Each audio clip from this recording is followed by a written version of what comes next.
যোৰহাটৰ পৰা জাজিলৈ গুগল মেপত যদি পথৰ সন্ধান কৰা হয় তেতিয়া গুগল মেপত যোৰহাটৰ পৰা মৰিয়নি আমগুৰি হৈ বা যোৰহাটৰ পৰা লাহদৈগড় ৰাজৈ বাদুলি পুখুৰী হৈ জাজিলৈ নিৰ্দেশনা দিয়ে। যোৰহাটৰ পৰা পোনপটীয়াকৈ লাহদৈগড় কাকজান টিয়ক হৈ জাজিলৈ এই পথছোৱা নেদেখুৱায়। ইয়ে প্ৰমাণ কৰে যে যোৰহাটৰ পৰা জাজিলৈ এই ৩৯ কিলোমিটাৰ পথ এতিয়া যাতায়াতৰ অনুপযোগী হৈ পৰিছে। নিশাৰ ভাগত এই পথৰ মাজত থকা গাঁতত পৰি বহু গাড়ী পথৰ মাজতে আবদ্ধ হৈ পৰে। ফলত পথটোৰে যাতায়াত বন্ধ হৈ পৰাৰ লগতে যাত্ৰীসকলে জীয়াতু ভুগিবলগীয়া হয়। উল্লেখযোগ্য যে দগাঁও বাগান তিনিআলি চটাই হাতীগড়ত নিৰ্মাণ কৰা PUP সমূহৰ কাষৰ ছাৰ্ভিচ পথসমূহ বৰ্তমান সম্পূৰ্ণ যাতায়াতৰ অনুপযোগী। এই পথসমূহ গুগল মেপত ৰঙা ৰঙেৰে বিপদজনক চিহ্নৰে চিহ্নিত কৰা হৈছে। যিকোনো সময়তে এই পথছোৱা দুয়োটা লেনতে যান-বাহনৰ যাতায়াত বন্ধ হৈ পৰাৰ সম্ভাৱনা প্ৰকট হৈ পৰিছে। ফলত অচিৰেই ব্যাহত হ'ব উজনি নামনিৰ মাজৰ যাতায়াত ব্যৱস্থা। উজনিৰ ফ'ৰলেনৰ কথা আমি নকলেও হ'ব, সকলোৱে দেখি আহিছে বিগত 10টা বছৰে উজনিত 37নং ৰাষ্ট্ৰীয় ঘাইপথৰ যিটো আমাৰ আয়ুস ৰেখা বুলি আমি উল্লেখ কৰোঁ, এই আয়ুস ৰেখা নিৰ্মাণৰ নামত কেনেকৈ আচলতে ৰাইজক জীয়াতু ভুগাই আছে এইটো পুনৰবাৰ প্ৰতীয়মান হৈছে। আৰু আনকি যিটো আমি সহজতে আমি যেতিয়া ৰাস্তাত আমি হেৰাই বা ৰাস্তাত পথ নিৰ্দেশনৰ ক্ষেত্ৰত আমি গুগল মেপছ ব্যৱহাৰ কৰোঁ, আনকি গুগল মেপছেও 37নং ৰাষ্ট্ৰীয় ঘাইপথৰ যিটো পথ নিৰ্দেশন সেইটো নাইকিয়া কৰিছে। তাৰ পৰিৱৰ্তে তেওঁলোকে গুগল মেপছে আমাৰ যিবিলাক ষ্টেট হাইৱে আছে, যেনেকৈ ধৰক ধুদৰালি আছে বা ভিতৰত যিবিলাক ৰাস্তা আছে লাহদৈগড় ভিতৰেদি, সেইবিলাকেদিহে যোৰহাটলৈ যাবলৈ পথ নিৰ্দেশনা ৰাইজক প্ৰদান কৰিছে। এইটোৰ পৰা প্ৰমাণ হৈছে যে উজনিত ফ'ৰলেন নিৰ্মাণৰ নামত ৰাইজক জীয়াতু ভুগাইছে। আৰু ঠিকাদাৰী প্ৰতিষ্ঠানবিলাক আৰু NHRTCৰ যিসকল বিষয়া তেওঁলোকৰ মিলি 10টা বছৰে ৰাইজক জীয়াতু ভুগাই আহিছে আৰু ৰাইজক এটা প্ৰশাসনৰ নীতি প্ৰদান কৰি আহিছে।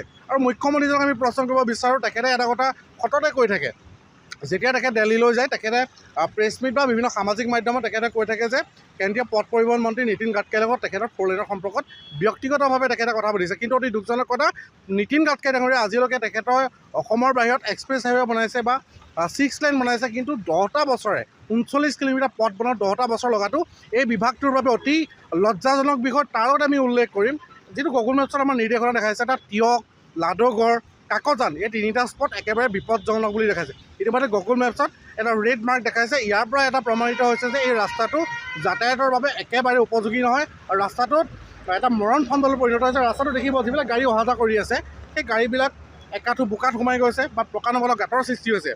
উজনিৰ এই ৰাস্তাটোৰ নামত নিৰ্মাণৰ নামত ইতিমধ্যে বহু লোক মৃত্যুমুখত পৰিছে। আৰু যিসকল NHRTCৰ বিষয়া তেওঁলোক যোৰহাটৰ যিটো কাৰ্যালয় আছে AC ৰুমত বহি এই ৰাস্তাটোক কণ্ট্ৰল কৰাৰ ফলতহে আজি ৰাইজে এইটো ভুগি আছে। আমি আশা কৰিম অসমৰ মুখ্যমন্ত্ৰীজনে NHRTCৰ বিৰুদ্ধে কঠোৰ ব্যৱস্থা গ্ৰহণ কৰক, তেতিয়া আচলতে ৰাইজে যিটো বিপদ 10টা বছৰ ভুগি আছে এই সমস্যাৰ পৰা আমি উদ্ধাৰ হ'ব পাৰিম।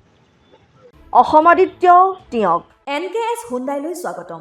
নৰ্থ ইষ্টৰ প্ৰথম GDSI 2.0 ফিচাৰ্ছ ডিলাৰ হৈছে NKS হুণ্ডাই। অত্যাধুনিক সা সুবিধাৰে তৈয়াৰী মষ্ট আপডেটেড হুণ্ডাই ডিলাৰ এতিয়া ডিব্ৰুগড়ত।